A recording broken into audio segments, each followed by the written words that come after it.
Luxeuil Patrimoine et Thermalisme, Fougerolles Distillerie et Écomusée, Verrerie La Rochère, Golfe des Vosges du Sud, randonnée et gastronomie. Découvrez le meilleur de notre territoire sur luxeuil-vosges-sud.fr.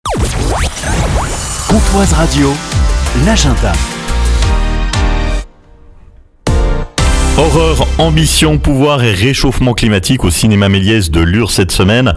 Bonjour Aurore. Bonjour Jean-Pierre. Du cinéma Méliès, vendredi, c'est le temps fort de la programmation cette semaine avec la projection gratuite à 20h30 du film Les Têtes Givrées. C'est une initiative de 3 communes de la communauté de communes qui n'ont malheureusement pas de salle des fêtes et qui ne peuvent pas proposer le ciné mobile. Donc on va faire le ciné mobile au cinéma. Comme ça, entre nous, on appelle ça le ciné fixe. C'est assez rigolo. Oui. Mais c'est une séance gratuite.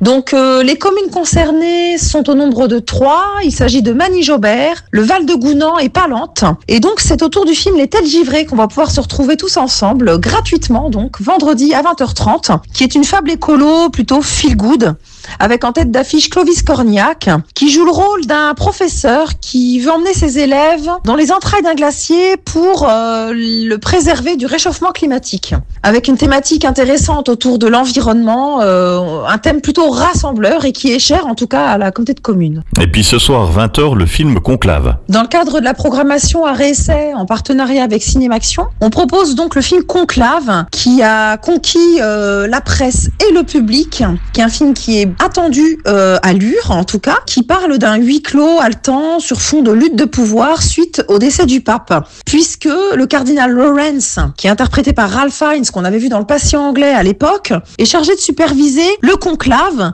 donc cette instance qui va permettre de désigner le successeur du pape qui vient de mourir. C'est vraiment traité sous la forme d'un thriller, c'est haletant, c'est plein de suspense et c'est aussi très éducatif parce que finalement ça nous permet de voir aussi ce qui se passe à l'intérieur et comment tout est organisé à Rome à ce moment-là. C'est très instructif. Tim Blafard, canine aiguisée et suceur de sang avec le film Nosferatu.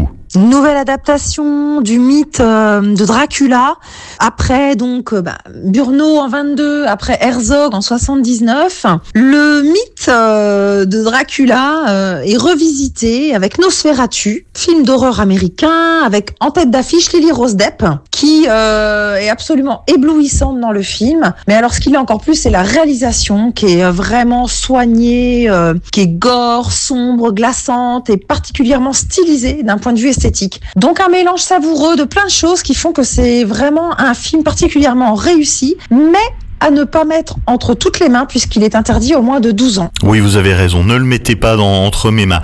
Les Têtes Givrées, Conclave, Nosferatu, à voir cette semaine au cinéma Méliès de Lure. Vous retrouvez la programmation complète sur le compte Facebook et Instagram du cinéma Méliès ou alors directement sur l'application mobile. Passez une belle journée, à tout bientôt Aurore. Merci Jean-Pierre et à tout vite.